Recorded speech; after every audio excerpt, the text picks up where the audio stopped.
खासदार एखादा ज्या वेळेला येतो ती खूप महत्त्वाची जबाबदारी असते. तुम्ही गेले काही काळ खासदारांबरोबर समन्वय साधताय, खासदारांबरोबर बोलताय.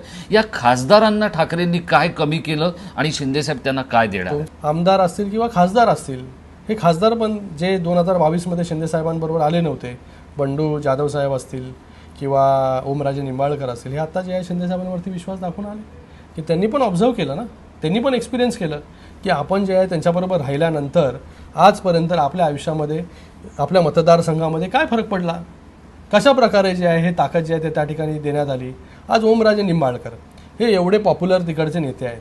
आज पूर्ण लोकांना 24 आज माझ्याबरोबर जे कंटिन्युअसली ते 2-3 दिवस होते, तुम्हाला माहिती आहे. त्यांना मी ऑब्झर्व करत होतो, कंटिन्युअसली त्यांचा फोन वाजायचा. कोण फोन करायचा? सामान्य कार्यकर्ता लोक. त्यांच्या फोनमध्ये 1.5 लाख नंबर स्टोर आहेत, मला त्यांनी दाखवले.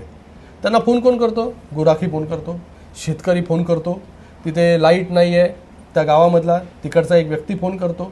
असे सगळे फोन जे आहेत ते कंटिन्युअसली ओमराजे निंबाळकरांना येत होते त्या ठिकाणी. आणि अशा परिस्थितीमध्ये जिल्हा परिषद, पंचायत समिती, नगर परिषद जे आहे त्या ठिकाणी मतदारसंघामध्ये त्यांच्या निवडून येत नाही, एवढं सगळं काम करून सुद्धा. मग इथे प्रश्न येतो की पक्ष आणि नेता या खासदारांच्या मागे कशा प्रकारे उभे राहिले, का तुम्ही तिथे प्रचाराला नाही गेले, का त्यांच्या मतदारसंघामध्ये त्यांना ताकद नाही दिली? हा कधी विचार करणार आहे की नाही विचार करणार आहे की त्या खासदारांनी झटत राहायचं, काम करत राहायचं आणि बाबा त्याचं पूर्णपणे वाटोळं होईपर्यंत त्या ठिकाणी राहायचं, असं आहे का? आज या सगळ्यांनी विचार करून आले, बाबा आमच्या प्रचाराला कधी कोणी येत नाही, नेता आम्हाला जो आहे टाईम देत नाही, ताकद देत नाही, दुसरा कुठलाच नेता जो आहे प्रचाराला त्या ठिकाणी येत नाही.